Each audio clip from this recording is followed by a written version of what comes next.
about this LeBron James situation. I think it was about 2 nights ago. LeBron James, he's actually in the playoffs right now. Congratulations to that. I'm still probably going to go for Golden State, but congratulations for making another playoff. Yeah. But turning into his personal life, his LA house just recently got vandalized, and somebody wrote the N-word, and by N-word I mean nigger. Right now, LeBron James, after getting his house vandalized, he put out a statement pretty much saying that, it doesn't matter how famous I am, doesn't matter how much I go through. Black people in America, they go through a certain struggle. And, he was generalizing. He wasn't trying to make himself look like the actual victim, but he was trying to make it known that he's a famous person, but he's still getting this racism. And our good friend, Mr. I don't even know the guy's name by heart. Jason Whitlock. Jason Whitlock. Yes, this is somebody that we were saying that we don't really know, but his name keeps trending because he keeps saying some ridiculous stuff. He pretty much summarized. I'll play a clip right now of what he actually said. People face unfairness in this world. The wealthy have regardless of color, have a far better chance of overcoming whatever unfairness happens to them than people that are not wealthy. This man getting spray painted on his front door that he never saw, his staff cleaned up, it's an inconvenience. It's not racist. It's not being denied. He can speak out and say, you know what, this was terrible, whoever these individuals were, it was stupid. But the people that really are impacted by this are the poor people who face discrimination. That's why I think he was speaking for them. I don't think he was, like you're saying, so inconvenienced and he never saw he it. immediately thought of Emmett Till. So who are you to say that that's wrong? I don't know. We're on the show. I can say what I think. If he really felt it, why? Look, when Jews talk about the Holocaust, or when Americans talk about ISIS and feeling a threat from the Middle East, do we say that's embracing victimhood? That's different than spray paint, Chris. He's talking about more than spray paint. He's talking about Trayvon Martin. No, in this statement here, I'm talking about his whole. This dude has been speaking out for years about social injustice. Let me ask this: what should he have said? What I just said. This is bad what happened. The people that did it are stupid. But let's be real here. I have a great life. The people that are poor, because again, he's not some victim. He's not saying he's a victim. He's saying his life ain't tough. Black people have it tough in this country. And poor people have it tough in this country. But he pretty much summarized by saying that LeBron James is not a victim. He can't be. Racism can't happen to him because he's rich. Yeah. And that is one of the most dumbest things I've ever heard in my life. Well, and the problem is, the problem is, when you sent me that video, I watched it from Jason Whitlock's standpoint. And at first, Whitlock is coming at it like LeBron got up there and made himself the victim. And then you actually go back and watch the press conference, and it's like you said, he's not saying, I'm a victim in this. He's trying to talk to a deeper issue across, America.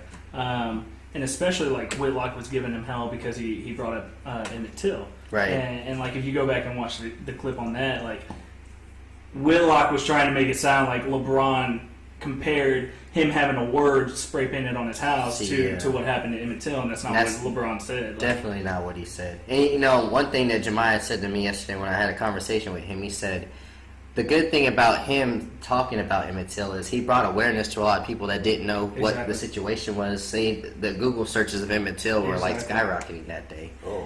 Yeah, so what are your thoughts on Mr. Jason Whitlock calling LeBron James, saying that racism is not for rich people, it's only for poor people?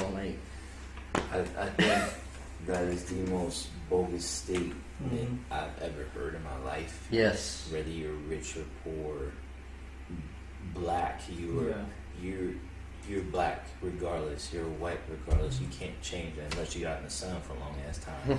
But I try to get there sometimes. He's trying. You can be born into a rich family and be broke. You can be poor and then be rich. So that statement is irrelevant to me.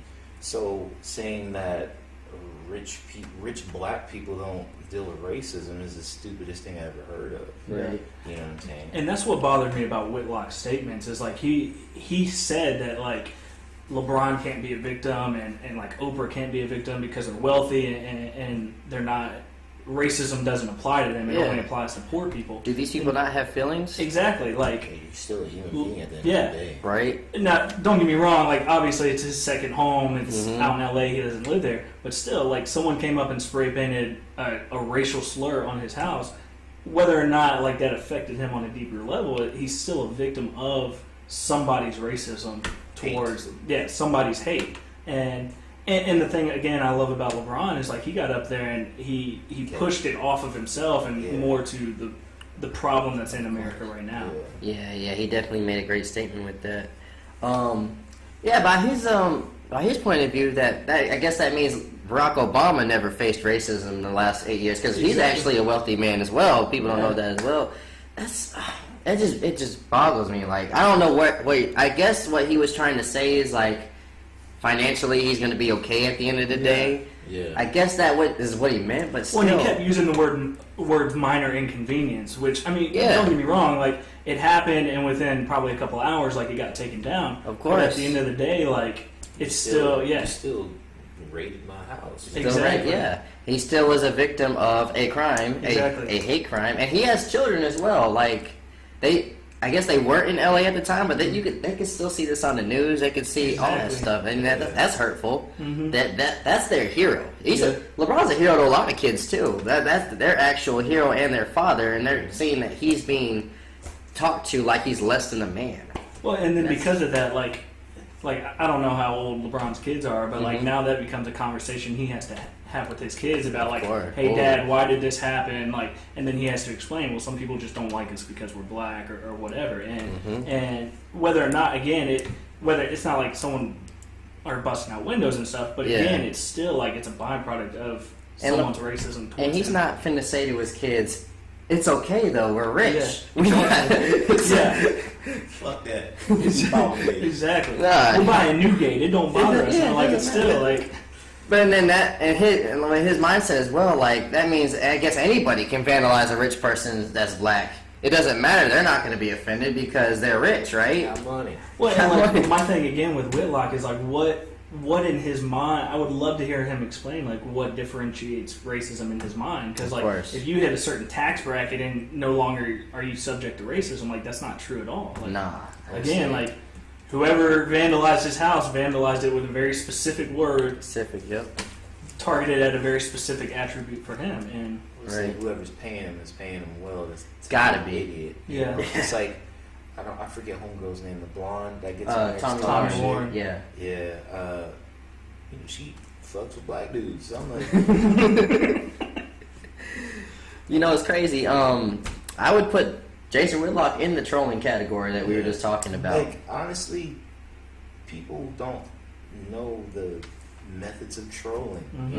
Basically, that guy is trolling tough. Homegirl's trolling tough. Trump is trolling tough. And I feel like Whitlock's real political because, like, I went back and watched that video again, and like you can't. He keeps talking about how he's an advocate for like lower income black families and like how he's trying to make a better life for them. But I'm like, the way he was talking. Exactly. I'm like, you're tearing down all these people. Like even like the verbiage he was using, like I would be offended for someone like him to stand up and say like I'm an advocate for you. Yeah, the way he was talking down on the poor, he was just like, "Oh, racism is for poor people." I just wouldn't even say that. Like the way he was saying poor people in general was just. Ugh. Well, and that even brings up the argument. Like, let's say someone comes up and says something racist to you. Does that mean that you're a poor person? Like, Like, so not only are you being insulted racially, but now you're broke. Exactly. You're saying that if I'm ever subject to racism, it's because I'm poor. It has nothing to do with it. Hey, buddy, you got $20 now? You're a racist. Yeah. You are a racist. Well, it'd be like someone come up. Let's go with that analogy. Like someone coming up saying, "Hey, man, you got $20? Nah. All right, honky, keep on walking." That's good. That's funny, man. That's funny. Yeah, you might write that one down. That was pretty good. Hey, honky. Yeah. Hey, honky, and I was thinking about that today because I mean. Again, we go back to the word that was written on LeBron's house. Like, when's the last time you saw a white celebrity walk out and like the word honky be spray painted on something? Like, you just don't see that. I've never seen that. You know, that's pretty hilarious. But I do like Cracker and like Snowman and stuff every now and then. Don't get it twisted. Black people could be racist too. Don't get it twisted. But it's not. People don't. Black people ain't that brave to do something like that because they already know what. Hands in the air! Bah, bah, bah. They're not going to make it out that situation alive. Well, again, like, you take it, like, you're undermining the bigger issue when you say things like, oh, he's rich, so it's a minor inconvenience to him. Like again, I like LeBron because he's using this as a platform to say, hey, look, there is a very big problem here. Of course. And even, like, when he brought up Emmett Till, like, he talks about how Emmett Till's mom wanted to do an open casket so that people could see the repercussion. Like, this is the consequence of being a young black man in America. To be honest with you, man, this year, before the lady that accused young Emmett Till of whistling and or whatever happened, and at that time said that it didn't happen. Yeah. She should be tried. That shit out. When I read that, I was just scrolling, and when I read that, I was like, I'm officially angry right now.